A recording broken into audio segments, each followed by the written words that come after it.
Toplo dobrodošli v Šparovi spletni seriji ABC peke z družmi z Anito Šumer.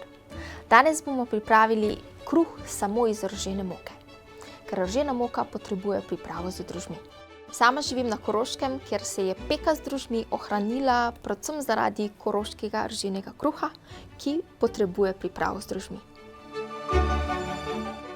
Potrebovali bomo za rženi nastavek 20 g puhastih drožji, 50 g vode,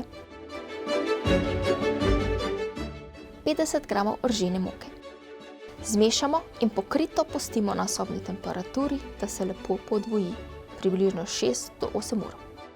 Za glavno testo pa potrebujemo naslednje sestavine: 500 g ržene moke, približno 350 g vode, 10 g soli, rženi nastavek kot prej. Vse sestavine zmešamo s kuhalnico, nato pa še z rokami. Zmes bo zelo gosta, podobna glini. Delovno površino si izdatno posujte z rženo moko. Najbolje bo, če si pred oblikovanjem dobro zmočite roke, tako se vam testo ne bo lepilo nanje.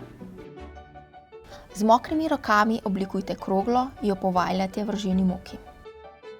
Nato kroglo prestavite na pekač in jo nekoliko sploščite.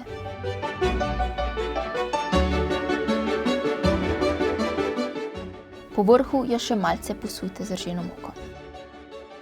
Ko testo lepo naraste in razpoka po površini, je pripravljeno za peko.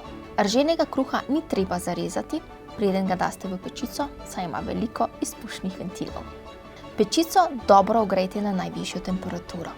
Na dno postavite pekač, kamor boste kasneje vlili vodo. Ko daste kruh v pečico, znižajte temperaturo na 240 stopinj in v spodnji pekač vlijte 2 decilitra vode. Po 15 minutah znižajte temperaturo na 200 stopinj, odstranite pekač z vodo in pecite še približno 45 minut. Ta rženi kruh je zelo preprost za pripravo.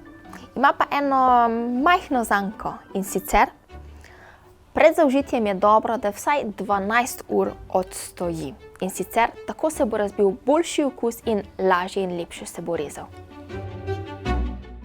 Seveda, če se boste lahko zadržali.